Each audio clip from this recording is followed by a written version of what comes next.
Hey everybody, welcome to the channel. This is the J Crew Squad, Danda the Panda channel, and this is me, Terry, and I'm here today with a very special episode.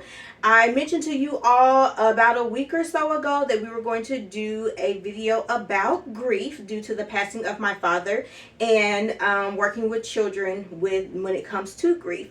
So I am here today in this wonderful establishment with a good friend of mine and a wonderful entrepreneur, Mrs. Stephanie Whiteside. She is the owner, founder, CEO, executive director, all of it of Serenity Counseling and Coaching here based out of Center Grove, Indiana. So welcome, Stephanie. Thanks for being here today. First, just start off and let the people know a little bit about yourself and your organization. Yeah, so I am, as Ms. Terry said, I am a clinical social worker and practice owner, and so I own Serenity Counseling, Coaching, and Consulting, and I started off about 20 years ago in working with children, and I've worked with children in school-based environments. I've worked with children in outpatient environments addressing mental health concerns, mental health needs, and then building our resiliency and strength. All right. So just going to have a little conversation here. So start off talking to me about when it comes to grief, what makes it different when it comes to a child dealing with grief as opposed to an adult? So children are usually going to express their grief a little differently. So depending on the developmental age of the child, they may not have the words to express their grief. And so we may see their grief through more of a behavioral lens, whereas they may be expressing their grief through platforms such as play, or they may be demonstrating some developmental needs that maybe we thought they got past, but maybe going back to for comfort or to be able to communicate their needs. Okay, so would that be like a bedwetting, thumb sucking type situation? Yeah, you might see some of that. We want to always be very careful because a lot of those things that we see initially with grief, over the long run, we may have concerns about it as well. But once again, we're looking at long term. So if we see regressed behaviors in the long term, such as thumb sucking, bedwetting, crying, outbursts that weren't there. Once again, we go back to what is their developmental age? Is this something that we're hitting along a milestone? However, when we see regression like that, especially over time, that's when we want to be aware that maybe there's some additional support that's needed. Okay. Something I've been really interested in and thinking about lately is the honesty factor. I know people die. Also, my father passed away. He was 82, right? So that's natural kind of cycle of life. Yes. But when people have situations where people have died because of maybe drug abuse or suicide or anything like that, how do you, well, first of all, do you recommend that you're honest with the child, or is it age dependent, or say somebody dies when the kid is 5, and do you wait to say, well, they had an overdose when they're 10, or like how do you recommend that kind of thing? Yeah, so I think this is one of those where there's definitely a lot of blogs, a lot of children's books and other things out there that can really help with communicating this, but I do think it is important.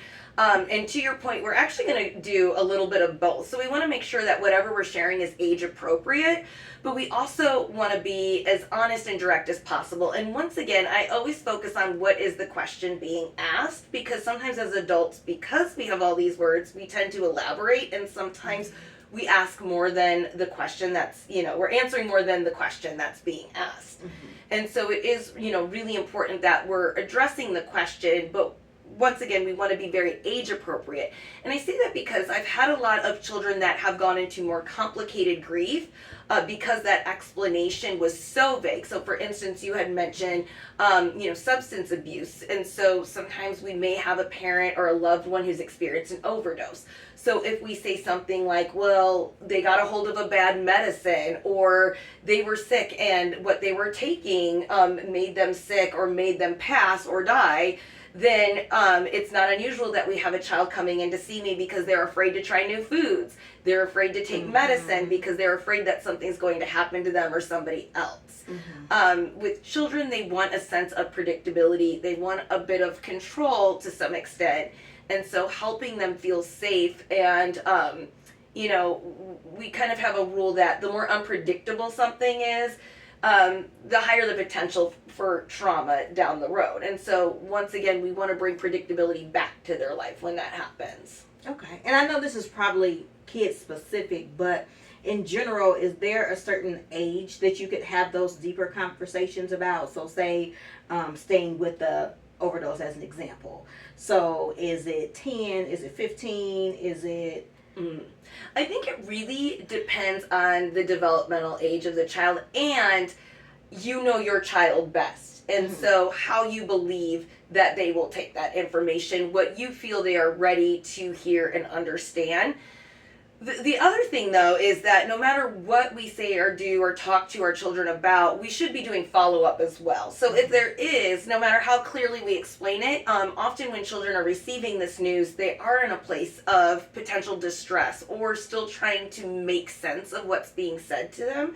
So they may take it one way 1 minute, but then start thinking about it the next and have additional questions. So it's really important that we're continuing to check in with them to make sure that if there's anything they misunderstood or any additional questions, we're able to ask those. Yeah, that makes sense.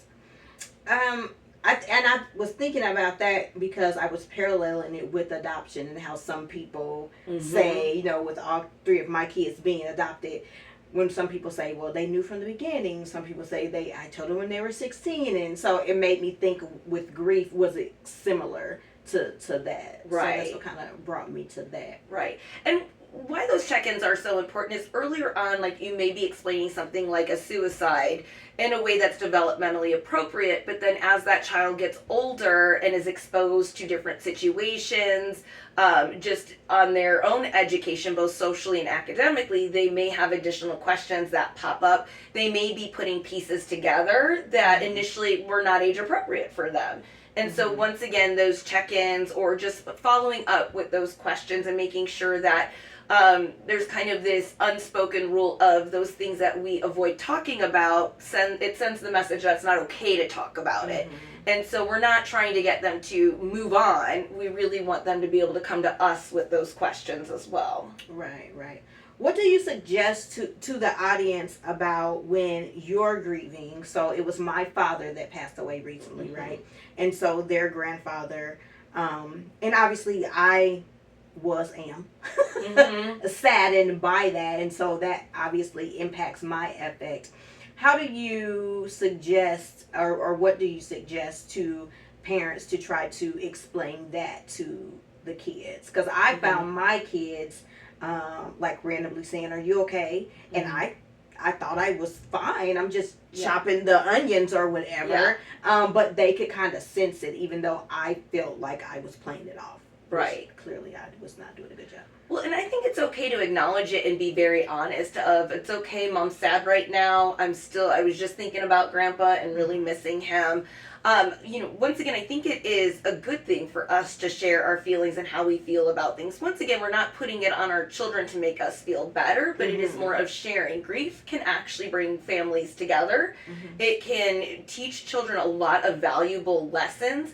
And also help us instill some of our values and traditions, in our children. And so it is a really important thing that, once again, we're giving ourselves permission to grieve. We're also giving them permission to grieve. I will say, though, if months are going by and it's, once again, the adult is experiencing some complicated grief, that may be where, they want to look into how to support themselves in their own coping skills. Because once again, we just want to make sure we're not crossing that line of placing the burden of our feelings on other people. But I do think it's healthy for kids to see, I can tell that Mom's upset and I can acknowledge that, and she can also validate that what I'm seeing is correct as well. I think sometimes when we hide that, it sends that message of, okay, am I seeing what I think I'm seeing? Because I want to comfort Mom, and that can be a good thing for them to acknowledge that in the spectrum of feelings. Yeah, I think that's a really good point, because I found myself like baby Jordan, she's 5, and she is always like, she always wants to make people feel better no matter what. So, and I don't want her to not be empathetic, but I also don't want her to feel like it's her job to make people feel better. Right. You know I what love mean? that. Right. So kind of on that line. Right. The other thing I wanted to ask you about was, so you talk about the cycle of life, right? So now both of my parents have passed away, so it's like, okay, we next. Like, you know, that Right. whole kind of thing. You're like, oh, you look at your siblings, like, what's happening here? Right? Right.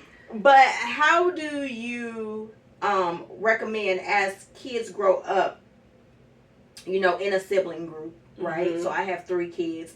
I try to instill in them, like, you need to be friends, you need to be best friends, you need to watch each other's back, you need to, one day it'll just be you. And we're like literally living that out right now with I have one brother that passed away, but my brother and my sister. And oddly enough, it's girl, boy, girl, in the same way that my kids are.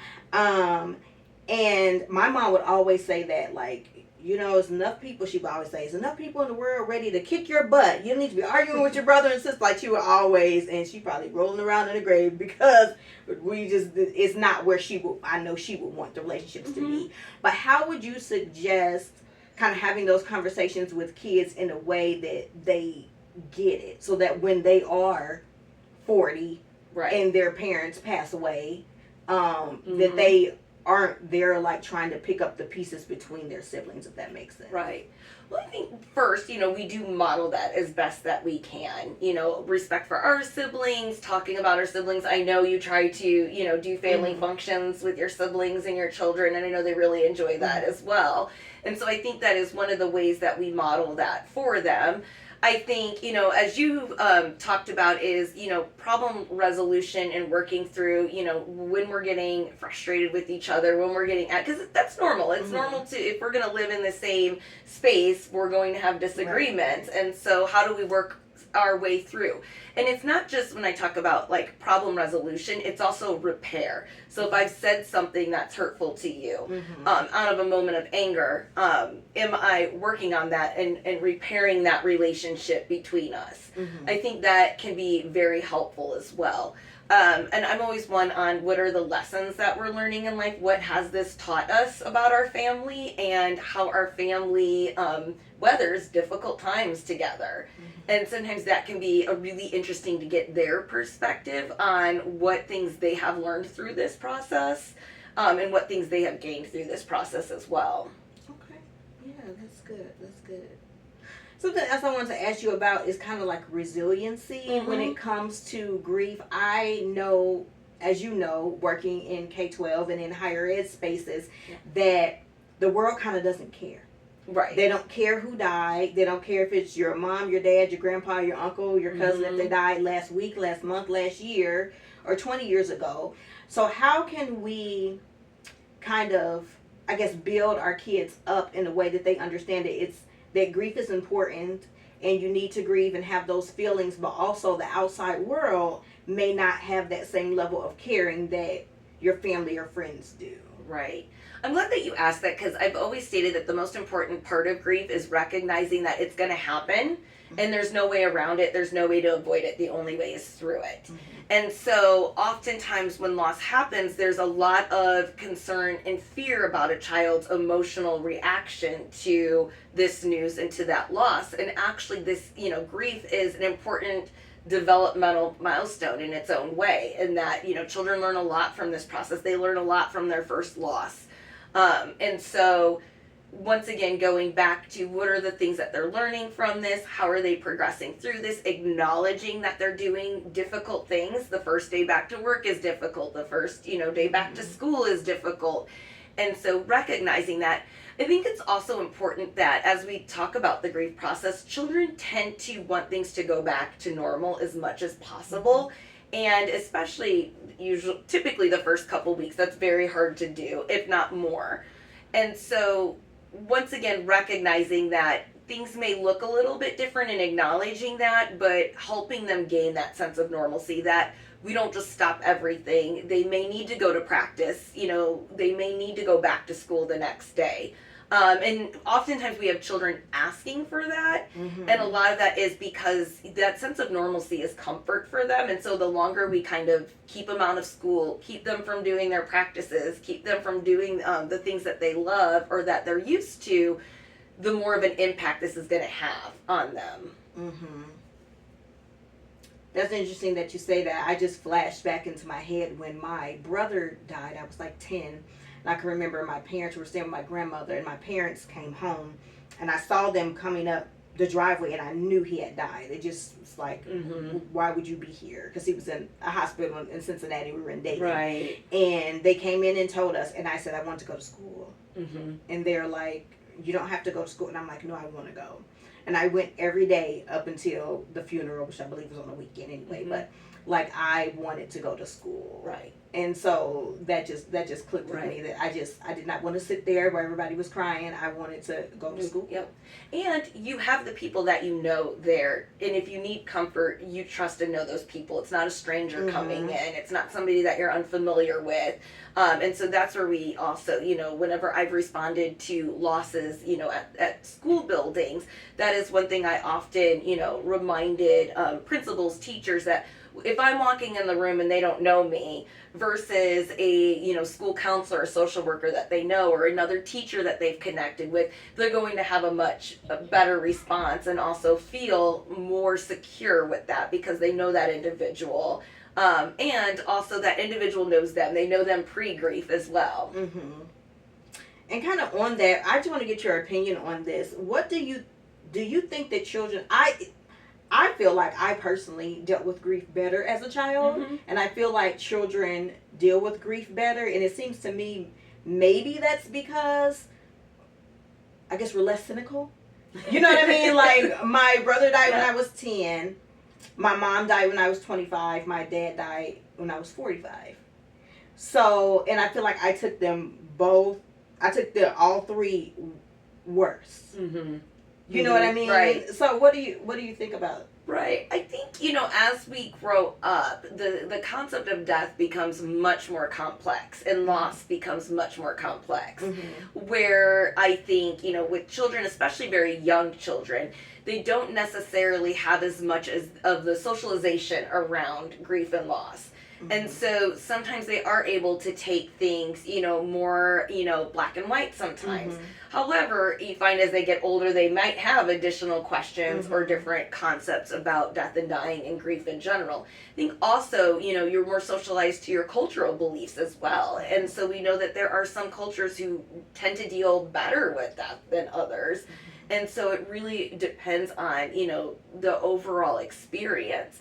Somebody who's maybe not experienced death until their 30s, 40s, versus somebody like yourself who's experienced at different levels may have a significant and extreme experience. And sometimes not. It really depends. Yeah, it just seemed more, it was like, he was sick, he died, he's in heaven, and I'm like, I was sad, but like, okay, you said he's in heaven, I'm going to see him, all right. Right. Like, right. It was different, but as you get older, you're just like, that's kind of screwed up. I don't think right. I'm not okay with that. Right. Like, you know what I mean? So I just think it's different, and it's kind of amazing that something like that's so hard, I feel like kids process a lot better.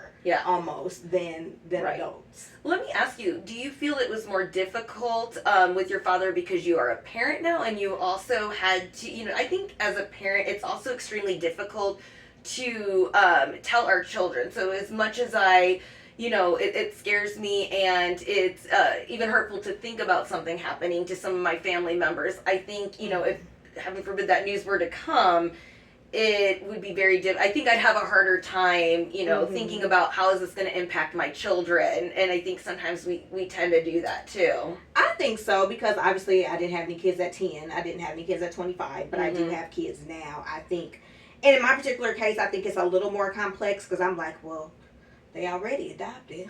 Now they don't have no, and they only really have one that was their grandparent. Like, my husband's father passed away before I met them. My husband really doesn't have a relationship with his mom all like that. I think they've talked to her on the phone like maybe twice. And then my mom passed away before they were even born. You know what I mean? So that was their grandparent. So I think that kind of was like, that was extra from that vantage point of they already are in this situation, but now the grandparent that they knew, now they don't have any grandparents. So I would think, I do agree with that. But I think also more so for me, I think it was the finality of there is no parent left. Mm-hmm. You know what I mean? Right. Yeah. Right. Definitely also drug up some, and I don't know how many viewers can relate to this. You can all can comment down below. But I did not want kids for a very long time. Mm-hmm. And part of the reason was after my mom died, I was like, oh, that sucks. I don't want to ever be responsible for having somebody feel like that. So that definitely, those feelings kind of did come up. So to your point, that did make it a little different with kids too. Because I'm like, well, one day this will be Jordan.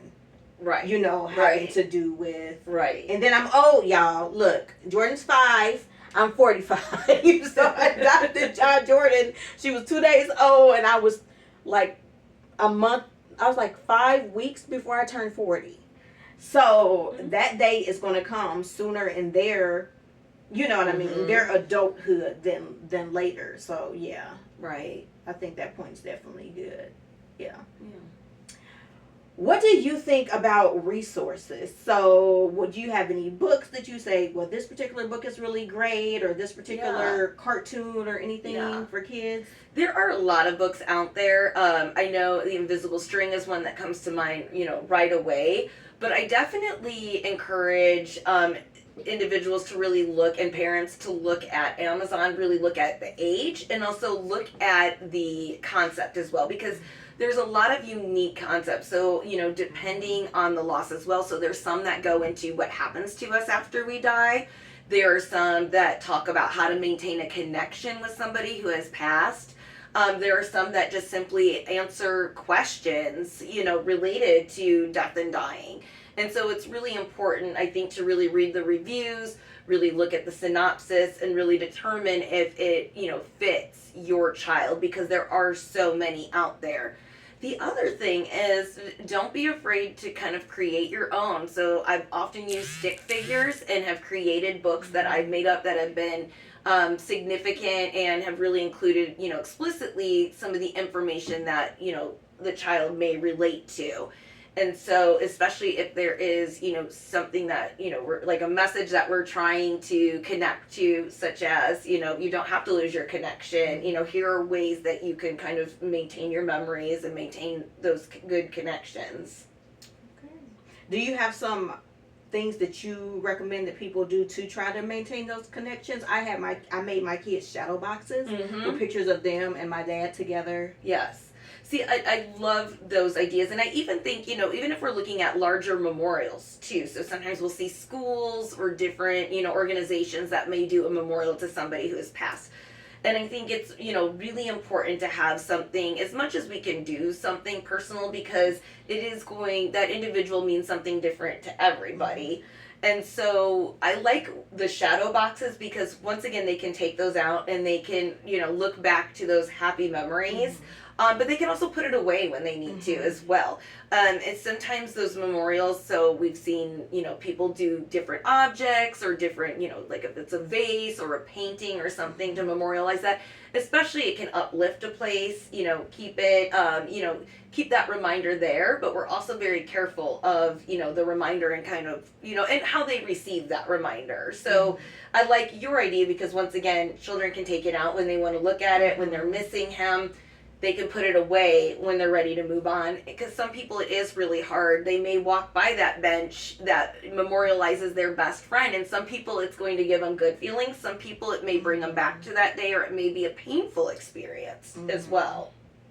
Yeah, absolutely.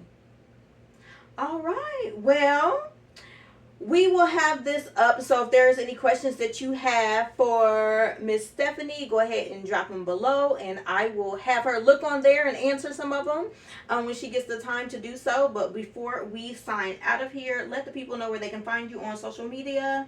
Sure. So you can find our webpage at www.serenitynowllc.com. All right. Do you have a Instagram or a...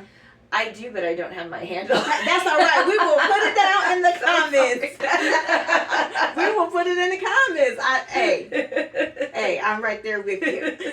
Well, thank you very much. We Absolutely, appreciate it's a it. pleasure. All Thank you. Be sure to like and subscribe and share this video with your friends. Be sure to comment below. Let us know how you're dealing with grief or how you have dealt with grief. Grief. There you go. We'll keep that blooper in. And how you have worked with your children around those things. Also, if you have any book suggestions, feel free to drop them down below as well.